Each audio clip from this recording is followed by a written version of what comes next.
Hello tout le monde, c'est Charles. Coucou tout le monde, c'est Ava.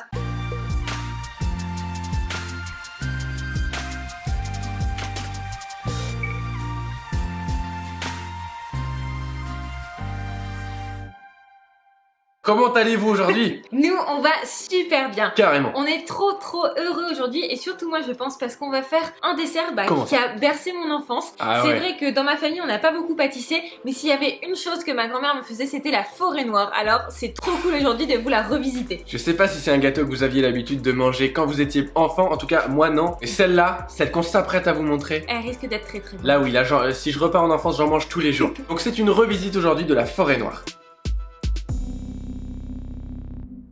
Qu'est-ce qu'il y a habituellement dans une forêt noire? Normalement, on a une génoise au cacao, au chocolat, mais c'est au cacao. On a une chantilly vanille, Ouais. et puis des griottes, des cerises de manière générale. Et des copeaux de chocolat. On Très n'oublie important surtout sur le pas dossier. un des classiques de la forêt noire. Nous aujourd'hui on a décidé de le revisiter en faisant un biscuit tout four au cacao, mais cette fois un biscuit pâte à choux. Parce qu'aujourd'hui on va faire un roulé Et ouais. et c'est un biscuit qui se porte très bien au roulage justement. C'est le biscuit du roulage, le biscuit numéro 1. À côté de ça, nous on va faire une petite compotée de griottes qui va être très sympa, très peps. Très fraîche. Et une ganache montée au kirsch parce que oui, on a de l'alcool dans ce gâteau, alors vous n'êtes absolument pas Pas du obligé de l'utiliser. Moi c'est ça qui me rappelle mon enfance, même si c'est bizarre, mais c'était un gâteau à l'alcool et franchement je pense que ça va être délicieux. À la place de la petite pesée d'alcool, vous retirez juste ça, vous mettez plus de vanille, Oui. vous mettez un zeste de citron, Faites-vous vous mettez ce que plaisir. vous voulez, et puis ce sera très bon quand même. Et à côté de ça, on va venir faire un petit glaçage rocher au gruet de cacao pour venir renforcer le goût de chocolat et donner un petit aspect de tronc d'arbre pour rappeler La le côté forêt de la forêt noire. Et ça va aussi nous rajouter un petit peu la texture que peuvent avoir dans une forêt noire classique Les forêts. copeaux de chocolat. Bon, c'est parti, on arrête un petit peu de bavarder, Ça on va suffit. lancer dès maintenant la ganache montée au kirsch ou à ce que vous voulez. C'est parti. C'est parti. On commence par hydrater la gélatine en poudre avec l'eau pendant 15 minutes minimum au réfrigérateur. Dans une casserole, on vient mettre la crème avec de la poudre de vanille. On mélange le tout et on fait chauffer sur un feu moyen jusqu'à atteindre une légère ébullition. On récupère ensuite et on va verser ce mélange en 2 ou 3 fois sur le chocolat blanc préalablement fondu. On réalise alors une émulsion en faisant des petits cercles au centre du cul de poule. On ajoute le deuxième tiers, puis le reste de la crème vanillée. On ajoute ensuite notre gélatine bien hydratée, pas besoin d'essorer comme on a utilisé de la gélatine en poudre. Et on termine par la crème liquide froide. On peut aussi ajouter du kirsch, alors là c'est vraiment facultatif, mais si vous voulez avoir le goût de la forêt noire, vous pouvez le faire. Vous venez filmer au contact et placer minimum 4 heures au réfrigérateur. On continue tout de suite avec la compotée de griottes qui va ramener toute cette fraîcheur à ce dessert. On mélange le sucre et la pectine intimement pour éviter d'avoir des grumeaux.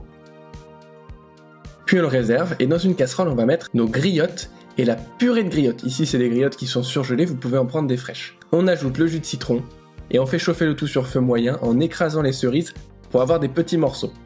Une fois que le mélange est fumant, on ajoute une première moitié de notre mélange sucre et pectine. On fouette bien et une fois que c'est incorporé, on ajoute la deuxième moitié. On va porter le tout à ébullition pendant environ 1 à 2 minutes, tout en fouettant. Et on réserve le tout dans un plat à fond bien large qu'on filme au contact pour éviter d'avoir une petite peau. On réserve minimum 2 heures au réfrigérateur. Maintenant, pour presque finir, on va faire le biscuit roulé et on va monter le gâteau.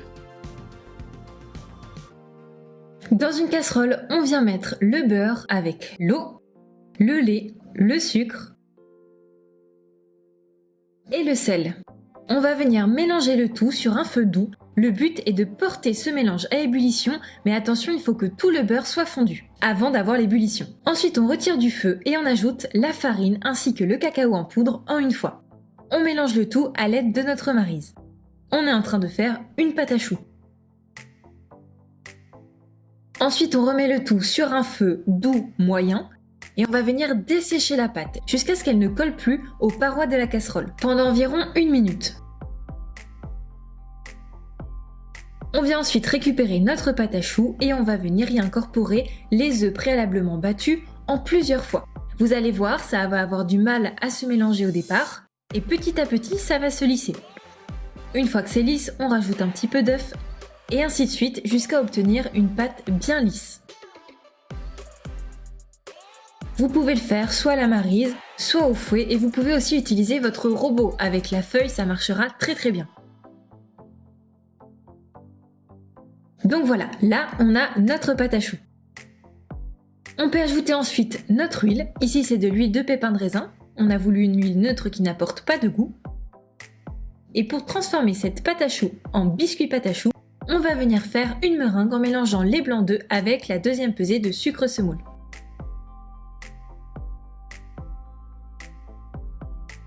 On mélange d'abord à vitesse moyenne et petit à petit on va augmenter la vitesse. Le but est d'avoir des blancs montés mais pas trop fermes, vous voyez, texture vraiment mousse à raser. On ajoute un premier tiers de cette meringue au fouet dans notre pâte à choux, puis le reste délicatement à la maryse. On fait ce geste, c'est bien important de le reproduire pour ne pas faire retomber tout l'air qu'on a incorporé dans notre meringue. Notre biscuit est prêt, on va pouvoir le couler sur une plaque à génoise préalablement graissée, sur environ 1 cm d'épaisseur. Vous remplissez bien votre tapis, vous lissez et vous enfournez pendant environ 7 minutes à 180 degrés. On dit environ parce que ça dépend du four.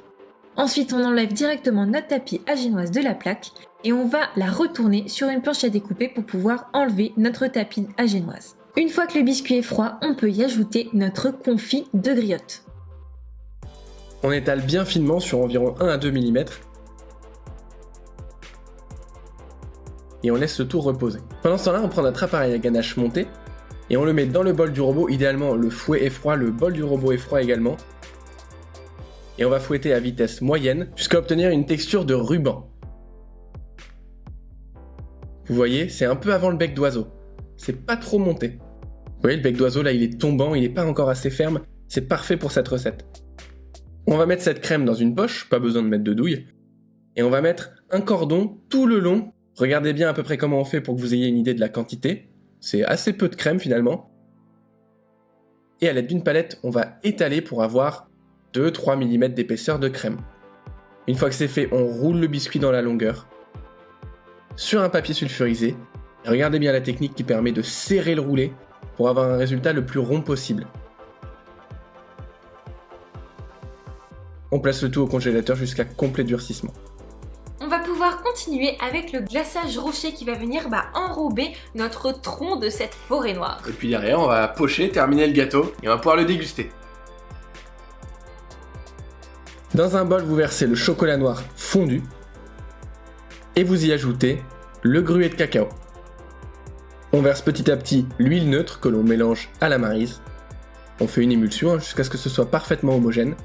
Et quand notre glaçage est aux alentours de 45 degrés, on peut retirer notre roulé bien congelé, en découper des tronçons d'environ 2 à 2 cm. Hop là, on plante un couteau dedans et on va tremper dans notre glaçage qui devrait figer instantanément. Et ça donne cet effet rondin de bois, d'où le côté forêt noire. C'est un glaçage très brillant, c'est très joli. On racle bien sur le bord, puis on racle sur notre planche à découper, ça c'est une technique très intéressante. Et on peut pocher le reste de notre ganache montée avec une douille petit four qui sera en description. Des jolies petites boules de notre ganache montée. Regardez la texture de cette crème.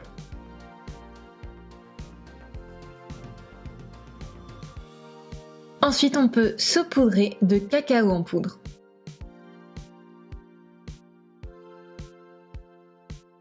Et c'est trop mignon. Ça a un peu un aspect tiramisu aussi. Et la découpe, attention, c'est quand même ce qui est le plus joli. Waouh! On enlève ce qui reste. Et voilà. Imaginez le goût de ça. C'est le goût de l'enfance. Bon, vous voyez, c'est pas super compliqué pour une fois. Qu'on part pas n'importe où quand on fait des revisites. Qu'on part pas en vrille. Et franchement, la découpe, je trouve ça super sympa de voir toutes ces couches qui sont droites. On a l'habitude de les voir comme ça superposées. Ouais, là, c'est super joli. Alors que là, c'est très joli. Franchement, j'ai hâte de goûter. C'est parti. Avec le gruet, je pense que ça va croustiller. Ah ouais.